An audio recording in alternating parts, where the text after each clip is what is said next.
अगर आपको बना बनाया शोरूम मिल जाए, आपके बाप दादा की जायदाद आपको मिल जाए, तो आपको उसकी वो कदर वो इज्जत नहीं होगी जो आप खुद से बनाएंगे। यही काम है, उसमें 3 चीज़ें जरूरी हैं। सबसे पहले आपकी नीयत, दूसरा वालिदैन की दुआएं, और तीसरा उस काम का इश्क और शौक।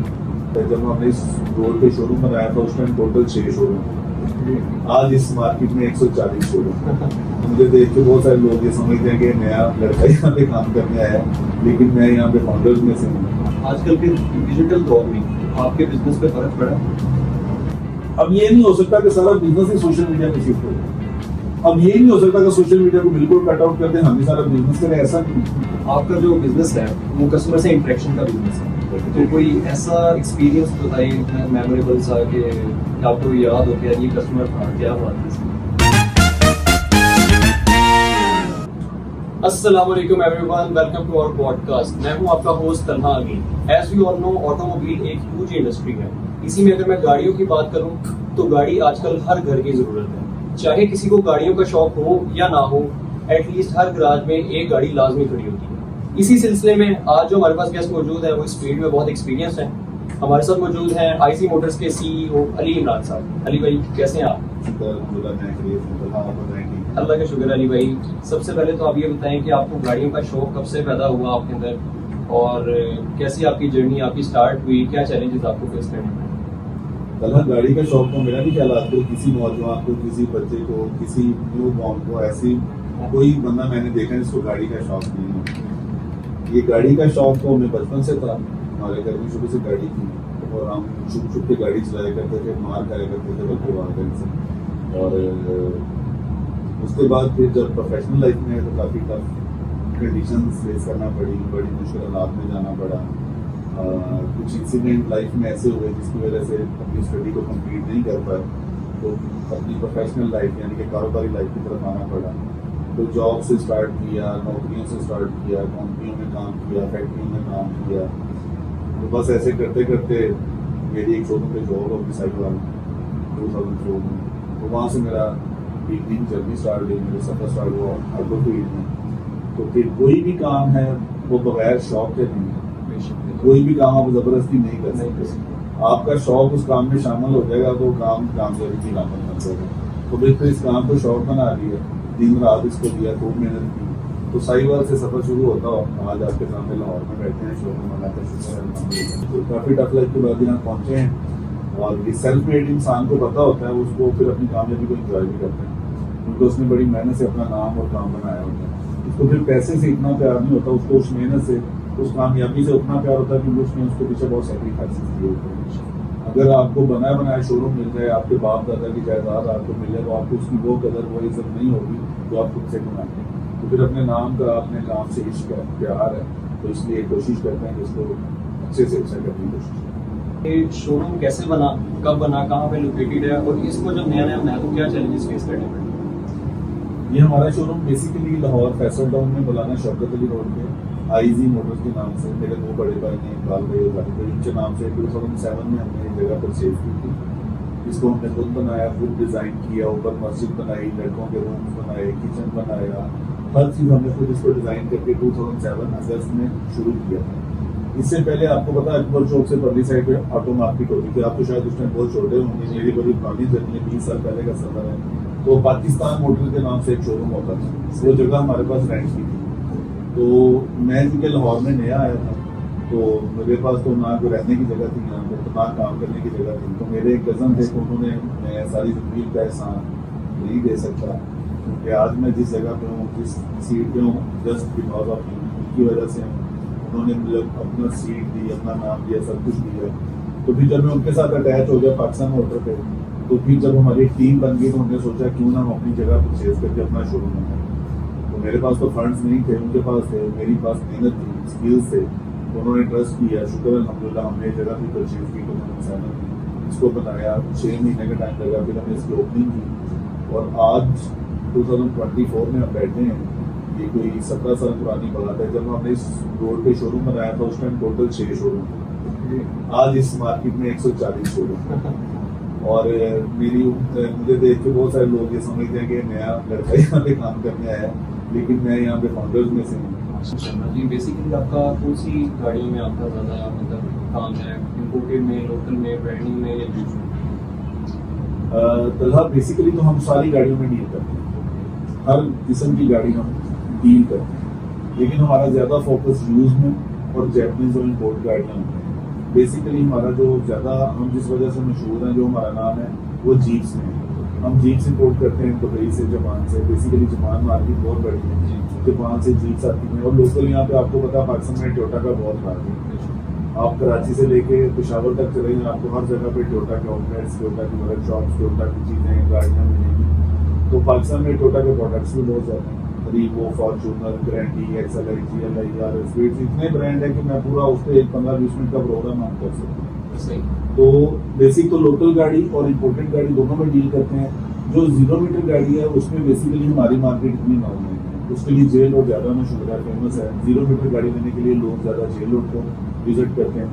यूज गाड़ी के वाले से लाहौर में 4 मार्केट हैं, उसमें मौलाना शौकत अली रोड है, DH मेन बुलेवार्ड है, समनाबाद है, गुलशन गाड़ी है। इस तरह इसके अलावा भी काफ़ी चीज़ों में काम है, लेकिन जो फेमस है वो 4 मार्केट हैं। अरे भाई, शुरू में तो बिग थ्री सुजुकी, होंडा और टोयोटा थी, लेकिन जब से इम्पोर्टेड गाड़ियों का यहाँ पे लोगों का रुझान बढ़ा है, तो कैसा मतलब वो उन्होंने परफॉर्म किया इम्पोर्टेड गाड़ियों ने? लाइक छोटी गाड़ियाँ 660 सीसी आ गई हैं और भी बहुत सी, तो कैसी मार्केट पे इस पे फर्क पड़ा? इस पर फर्क नहीं पड़ा, इस पर फायदा हुआ है। अच्छा। कॉमन पर्सन को, जो आम इंसान जो गाड़ी इस्तेमाल करने वाला है, उसके पास पहले टोयोटा, कोरोला, होंडा और सुजुकी के अलावा कोई ऑप्शन नहीं है। हाँ जी। लेकिन देखिए कि 2004 में जब इम्पोर्ट शुरू हुई गाड़ियाँ 660 सीसी, वेट्स या प्राडो या अदर जो ऑप्शन आने शुरू हुए, तो लोगों के पास ऑप्शन बढ़े। वो फिर चीज़ों को उन्होंने जब कंपेयर किया तो उनको इनके मुकाबले में जैपनीज गाड़ियाँ ज़्यादा मजबूत लगी, उनके फीचर ज़्यादा अच्छे और पायदार लगे, उनकी ड्राइव ज़्यादा स्मूथ लगी, उनका कैबन अंदर से रूम ज़्यादा अच्छा लगा। तो लोगों के पास कंपैरेटिवली ज़्यादा ऑप्शन आ गए। तो फिर इन लोकल गाड़ियों को भी अपनी मार्केट अपग्रेड करना पड़ी, चीज़ें मुकाबले में जाना पड़ी, तो लोगों का बेसिकली इसमें फायदा हुआ है। जैपनीज क्योंकि all over the world automobile sector में टॉप पर है, लोकल गाड़ी के हवाले से हर तबके को वो हिट करते हैं, हर तबके की माइंड की गाड़ी बनाते हैं। अब जर्मन ब्रांड जो है वो थोड़े से हाई क्लास आ जाते हैं, लग्जरी में चले जाते हैं। उनकी प्राइस, उनकी मेंटेनेंस, उनकी वर्कशॉप, उनकी रीसेल, वो लोग वही अफोर्ड करते हैं जो कि एक अच्छी खासी अमाउंट रखते हैं। एक कॉमन पर्सन है जिसकी 1 या 2 गाड़ी का बजट है, वो हमेशा लोकल या जैपनीज गाड़ी को अफोर्ड करता है। तो लोकल और जैपनीज गाड़ियों ने मिलकर पाकिस्तान की मार्केट को अच्छा बनाया है। अरे भाई, गाड़ियों के रेट्स तो बहुत ज़्यादा नहीं है। बहुत सी आजकल ब्रांड ने रेट्स कम भी किए हैं, लेकिन वो फिर भी under 5 million, around 5 million cost करती है। तो कोई कस्टमर, मतलब बहुत से ऐसा अभी तक तबका है जो 3 मिलियन से ऊपर नहीं जा सकता, उसका बजट अराउंड 3 मिलियन है। तो क्या हम इस बजट में गाड़ी आज इम्पोर्ट कर सकते हैं 3 मिलियन के बजट में? पहले तो आपको पहले सवाल का जवाब दूंगा जो आप कह रहे हैं गाड़ी के रेट बहुत हैं। बेसिकली गाड़ी का रेट आएगी, डॉलर का रेट कंट्रोल नहीं। हमारी पाकिस्तान की जितनी इकॉनमी है वो टर्न अराउंड डॉलर, हर चीज डॉलर पे हम इम्पोर्ट करते हैं। जो चीज बाहर से आएगी उस पर ड्यूटी डॉलर पे देनी पड़ेगी। अब पाकिस्तान में चूंकि मैन्युफैक्चर में पाकिस्तान में समझ चीजें बाहर से आती हैं, इम्पोर्ट होती हैं, उन पर ड्यूटी पे होती है, यहाँ पे संबल होकर आपको मिलती है, फिर आप पे टैक्स लगता है, इसलिए वो आपको डबल 3 जगह पे उस पर पैसे पे करने पड़ते हैं। इस वजह से उनके रेट आएंगे। मैं छोटा सा कंपैरिजन अगर आपको दूं तो आपको देखने वालों को भी ये चीज समझने में आसानी होगी कि 2016 में 17 में डॉलर का रेट था 100 रुपया, टोयोटा ग्रैंडी या होंडा 25 लाख रुपये, ऐसा ही है। फिर 2020 में डॉलर चला गया 200 पे, ग्रैंडी की कीमत 50 लाख होगी, होंडा की कीमत 50 लाख होगी। 2024 में आज हम बैठे हैं, डॉलर अराउंड 330 के करीब है, ग्रैंडी 75 की है, होंडा 80 का है। गाड़ी की कीमत वही है, डॉलर की अरेंजमेंट की वजह से उसके रेट फ्लक्चुएशन की वजह से हमें बेयर करना पड़ रहा है। अब दूसरा जो आपका क्वेश्चन है, अंडर 3 मिलियन जो गाड़ी आ रही है वो 660 सीसी में अब इस टाइम तो मुश्किल है। जो अच्छी गाड़ी है जो कि वेरीफाइड ऑप्शन शीट के साथ है, कोई लगी हुई गाड़ी, ऑलरेडी एक्सीडेंटेड गाड़ी अगर बाइक से आ जाए तो उसकी प्राइस में कुछ कहा नहीं जा सकता। अच्छी गाड़ी आज भी 3 मिलियन प्लस में है। हम कितने साल पुरानी गाड़ी जैपनीज जो है इम्पोर्ट कर सकते हैं? लाइक अगर आज 2024 है, हम 2015, 16, 17 की गाड़ी इम्पोर्ट कर सकते हैं आज? नहीं, एज आवर गवर्नमेंट पॉलिसी आप 5 साल पुरानी जीप इम्पोर्ट कर सकते हैं। जीप पे टिकट ड्यूटी ज़्यादा है, गवर्नमेंट में उससे फायदा ज़्यादा होता है, इसलिए उसको उन्होंने 2 साल की रिलैक्सेशन दी हुई है कि अगर आप जीप इम्पोर्ट करते हैं तो उसमें 5 साल की कैद है, यानी कि वो 60 मंथ्स बनते हैं।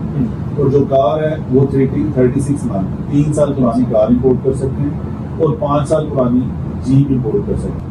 इम्पोर्टेड गाड़ी में ऑप्शन शीट आती है, तो उसको हम चेक कैसे कर सकते हैं, वेरीफाई कैसे कर सकते हैं? यार अब तो पाकिस्तान में बहुत अच्छा सिस्टम है, मैं यहाँ पे पार्किंग की तारीफ करना चाहूँगा। एक थर्ड पार्टी ऑडिट सिस्टम है, जैसे कि कंपनीज में होता है कि आप थर्ड पार्टी ऑडिट करा देते हैं। 2 पार्टनर हैं, दोनों हम अपना नहीं करवा सकते, वो कहते हैं तीसरी कंपनी से ऑडिट करवा लेते हैं, वो सारी चीज़ें आपके सामने आ जाती हैं। अब पार्किंग में आपको ये सर्विसेज दी है, अगर आप किसी शोरूम से गाड़ी परचेज कर रहे हैं, आपको अपनी तसल्ली करनी है तो आप थर्ड पार्टी पार्किंग को उनको रिक्वेस्ट करें, उनके थोड़े से चार्जेज हैं, 1500 या 2000 रुपये उनको पे करें। वो अगर गाड़ी का डाटा जापान में मौजूद है वो पूरी ऑप्शन शीट वेरीफाई करके आपको दे देंगे। और अगर आपने आसानी से खुद ऑप्शन शीट वेरीफाई करनी है तो मैंने 2 प्रिंट्स आपके लिए आसानी के लिए रखे हुए हैं। ये मेरे पास 2 प्रिंट हैं, इनमें से एक जो है वो 5 ग्रेड है, एक जो है ये 4 ग्रेड है, 2 ऑप्शन शीट हैं। अब ये 5 और 4.5 ये जो है ये पाकिस्तान के फेमस ऑप्शन के रेट हैं। लोग इनको आंखें बंद करके ट्रस्ट करते हैं, खरीद लेते हैं, क्योंकि जहाँ पे 5 ग्रेड आएगा उसका मतलब है अंडर 20,000 किलोमीटर और नो टचिंग नो स्क्रैच। और जहाँ पे 4.5 ग्रेड आ जाएगा इसका मतलब है अंडर 50 या अंडर 60,000 किलोमीटर माइलेज। इसमें भी टचिंग मोस्टली नहीं आती, ना इसका कोई मीटर रिप्लेस होता है, ना कोई पार्ट्स इसका रिप्लेस होता है, तो लोग उसको आंखें बंद करके लेते हैं। अब इसके बाद आ जाती है 4 ग्रेड, उसमें कोई एक आधा पीस रिप्लेस होता है। रिप्लेस का मतलब जहाँ पे XX लिखा होगा ये गाड़ी बनी है। इस गाड़ी में अगर बोनट है, बोनट पे अगर XX लिखा हुआ है तो उसका मतलब है इसका बोनट रिप्लेस है, रिपेयर नहीं। अगर बोनट पे W2 लिखा हुआ है तो W2 का मतलब है इसका बोनट जापान से पेंट होके आया है। इस तरह ही A1 और U1 आता है। A1 का मतलब है छोटा स्क्रैच, माइनर स्क्रैच को A1 बोलते हैं, जो कि ना नजर आने वाला है। और U1 में आ गया तो छोटा डेंट है, ना नजर आने वाला। इस तरह की इसकी ग्रेडिंग है गाड़ी की माइलेज के हिसाब से, उसकी कलर क्वालिटी के हिसाब से। और जो एक्सीडेंटल गाड़ी होती है, अगर कोई आपको ऑप्शन शीट में R ग्रेड लिखा नजर आ रहा है, बहुत सारे हमारे दोस्त ऐसे उनको लोग R ग्रेड भी जेन्युइन पेंट कह के दे देते हैं। वो उनके लिए सिर्फ ऑप्शन शीट एक डॉक्यूमेंट है, उनके लिए ये मैटर इसके ऊपर लिखा गया है। वो यही कहते हैं कि यार ऑप्शन शीट वाली गाड़ी है। ऑप्शन शीट पर अगर किसी ने R ग्रेड लिख दिया तो R ग्रेड का मतलब एक्सीडेंटल गाड़ी है। वो यहाँ आके रिपेयर हो या वहां से रिपेयर होकर दोबारा ऑप्शन में डालिए, वो R ग्रेड की है।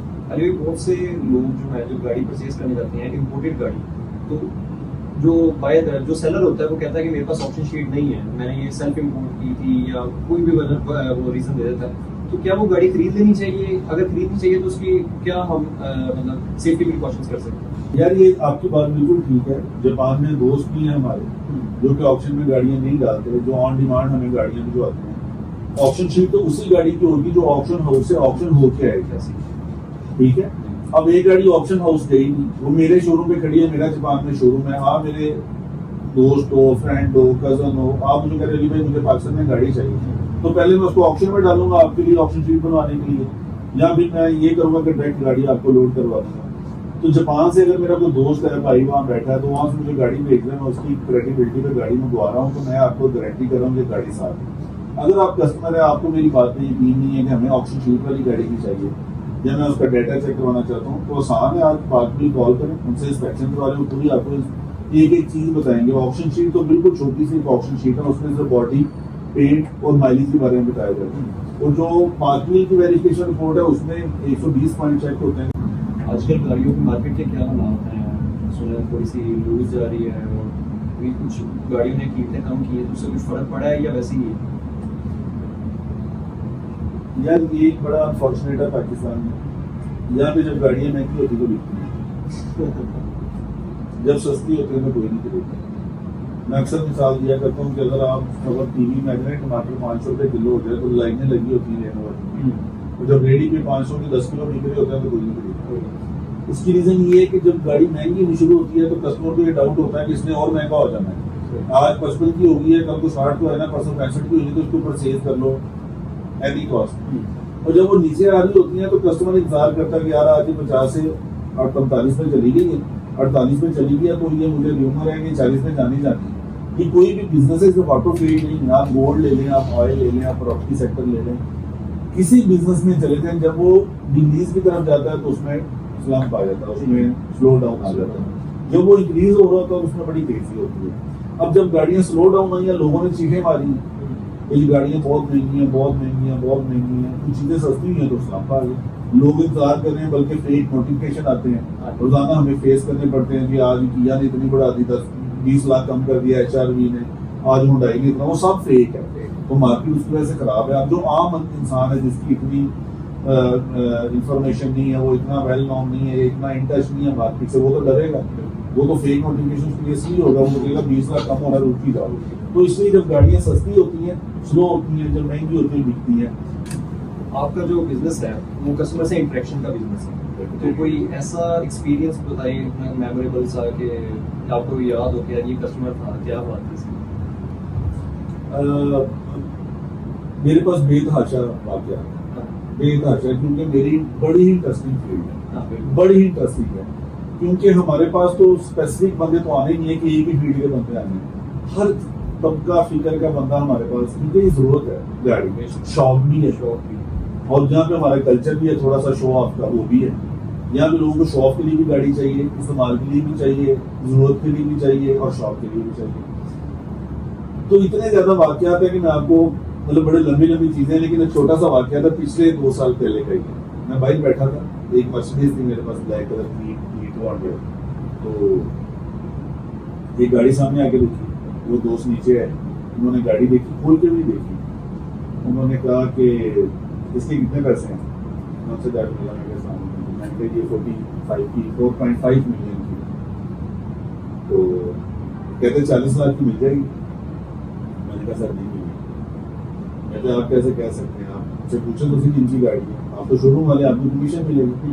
मैंने कहा सर मेरी गाड़ी, इसका फैसला मैं नहीं करना, तो फिर ये नहीं मिलेगी। कहते कितने की मिलेगी? मैंने कहा सर 42 की मिलेगी। कहता है यहाँ पर चलो। मैंने कहा सर आप गाड़ी तो देखें। कहते नहीं मैंने देख ली गाड़ी, आप अंदर चलें। मैं अंदर आ गया, तो कहते इसका क्या टर्म ऑफ कंडीशन, पेमेंट क्या और गाड़ी मेंटेन करना। मैंने कहा जी मेरा दोस्त है फलाने शोरूम पर अच्छा बोला, वहाँ से मैंने उसको मेंटेन किया हुआ, टर्म एंड कंडीशन जो भी है, आप तो बिजनेस करने के लिए बैठे हैं, आपने कैश देना है, पे ऑर्डर देना है।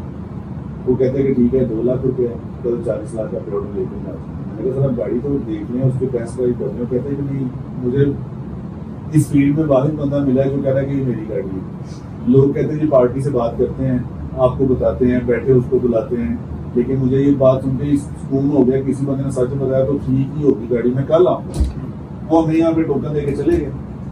अगले दिन आए तो वो सरकारी गाड़ी पे, उन्होंने ब्लैक पैंट कोट पहना हुआ था, सोफी बोलते थे। उन्होंने तब तक मुझे अपना तारुफ नहीं कराया जब तक उन्होंने गाड़ी की पेमेंट नहीं कर। वो आए, मैंने समझा कोई ऑफिशियल होंगे, कोई सरकारी होंगे, ब्लैक मर्सिडीज डेफिनेटली उन्होंने शॉप से खरीदी है। उन्होंने गाड़ी की पेमेंट की, चाहे मेरे साथ थी। जब सब कुछ हो गया तो उन्होंने बताया कि मेरा नाम यासिन जोई है, मैं श्रीलंका का काउंसलर जनरल हूँ पाकिस्तान में, मैं एम्बेसडर हूँ उनका वहाँ पे, और मैं दुनिया घूमा हूँ, मुझे बड़ा अच्छा लगा और मैं मुतासर हूँ आपकी बिजनेस, जो आपके स्किल्स एंड डील से कि आपने सच बोल के चीज देखी। कमीशन या पैसा कमाना हर बंदे का राइट है, हर दुकानदार कमाता है, लेकिन अगर आप उसमें सच शामिल कर रहे हैं तो उसमें बरकत भी शामिल हो जाती है। वही चीज आप झूठ बोल के कमा लेंगे, पैसा आ जाएगा, बरकत नहीं आएगी। तो बड़े खुश हुए, फिर उनसे मेरा बड़ा अच्छा रिलेशन बन गया। उन्होंने मुझे ऑफर किया श्रीलंका का tour without any cost, ticket भी उनकी, सब कुछ। उन्होंने थैंक यू बोला, उनकी बेटे की शादी में वहाँ पे गया, और आज भी हमारा डेली रब्ता रहता है, उनसे हमारी शेयरिंग चलती रहती है। तो वो एक छोटा सा वाकया था, इस तरह बहुत अच्छे बड़े यादगार वाकया हैं। आजकल के डिजिटल दौर में आपके बिजनेस पे फर्क पड़ा? डेफिनेटली फर्क तो पड़ा, फर्क पड़ता है। अब आपके मोबाइल में पूरी दुनिया का डाटा मौजूद है, ठीक है। आपने एक चीज सर्च की है, वो आपके सामने आ गई, आपके पास लोकेशन भी आ गई, बंदे का नंबर भी आ गया। आप क्यों सारी सड़कों पे जाएंगे, गाड़ी पार्क करेंगे, देखेंगे, फिर मिलेंगे? आपको जो चीज है कि आपके मोबाइल में आ गई है, आपके लिए आसानी हो गई है। उसकी प्राइस, उसके वेयर अबाउट, उसका चेसिस, उसके इंजन पावर, ये सब कुछ इसने आपको बता दिया। आपने माइंड मेक करना है, फोकस करना है, प्राइस एंड आइडिया लेने हैं और सीधा उसके पास सुबह पहुंचना है। गाड़ी देखनी है जो उसने बताई हुई है वही है, तो आपके लिए आसानी है। हाँ, अगर कंडीशन में फर्क है तो फिर आपकी भी प्रॉब्लम है। अब ये नहीं हो सकता कि सारा बिजनेस ही सोशल मीडिया पे शिफ्ट हो जाए। अब ये नहीं हो सकता कि सोशल मीडिया को बिल्कुल कट आउट करते हैं हमें सारा बिजनेस करें, ऐसा नहीं है। शुरू में जब पाक मिल आया था हमने बहुत मुखालफत की, इंक्लूडेड मी, इन्होंने हमारा बिजनेस खराब कर दिया है। लेकिन जब हमें उसको पता चला कि ये तो फायदा है, हम बैठे हैं मौलाना शौकत अली रोड पे, 3 किलोमीटर की मार्केट है, 140 शोरूम हम हमें जानते हैं। सिर्फ पाक मिल पे पूरे पाकिस्तान का डाटा पड़ा है, पूरे पाकिस्तान के लोग हम अगर पोस्ट करेंगे, पूरे पाकिस्तान के लोग देखेंगे, उनका फायदा होगा, हमारा बिजनेस बढ़ेगा। फिर जब चीजें समझ आना शुरू हुई, आसानियां मिलनी शुरू हुई, तो पता लगा कि यार ये फायदा है। तो डिजिटल मीडिया से फायदा भी हुआ और नुकसान भी हुआ। नुकसान ही हुआ कि वॉकिंग कस्टमर रुक गए, खत्म हो गए, जो कि गाड़ियां सर्व करते थे, डोर टू डोर आते थे। अब वही बंदा आता है जिसको पता है कि इनके पास ये चीज अवेलेबल है, मौजूद है, वो आते हैं। तो इसलिए नफा नुकसान साथ साथ चलता है उसका। अली भाई, जो नया बिजनेस स्टार्ट करना चाहते हैं इस स्पेसिफिक फील्ड में, तो उनके लिए कोई मैसेज, कोई सजेशन? तो कोई भी काम है उसमें 3 चीजें जरूरी है। सबसे पहले आपकी नीयत, दूसरा वालिदैन की दुआएं, और तीसरा उस काम का इश्क और शौक। ये तीनों चीजें जब किसी काम में शामिल हो जाती ना, वो चाहे गलत है या सही है। गलत काम भी बगैर शौक के नहीं होते और सही काम भी बगैर मेहनत के शौक के नहीं होते। लेकिन नीयत साफ रखें, वालिदैन की दुआएं हमेशा लें, और अपने काम को अपना इश्क बना लें, शौक बना लें, तो फिर कामयाबी है। उसमें कोई दूसरी ऐसी बात नहीं है कि आप पीछे रह जाए। तो अल्लाह ताला फिर आपके साथ हैं, वालिदैन की दुआएं आपके साथ हैं, और आपकी नीयत साफ है, तो फिर कामयाबी। सो जब आपका शौक आपका पैशन बन जाए, तो उस काम को करने में भी मजा आता है। Thank you so much Ali भाई, आपके इस टाइम का। आपका शुक्रिया, बहुत अच्छा लगा आपसे मिलके। उम्मीद करते हैं आपको हमारा ये पॉडकास्ट जरूर पसंद आएगा। इसी के साथ इजाजत चाहते हैं। Thank you so much. Allah Hafiz.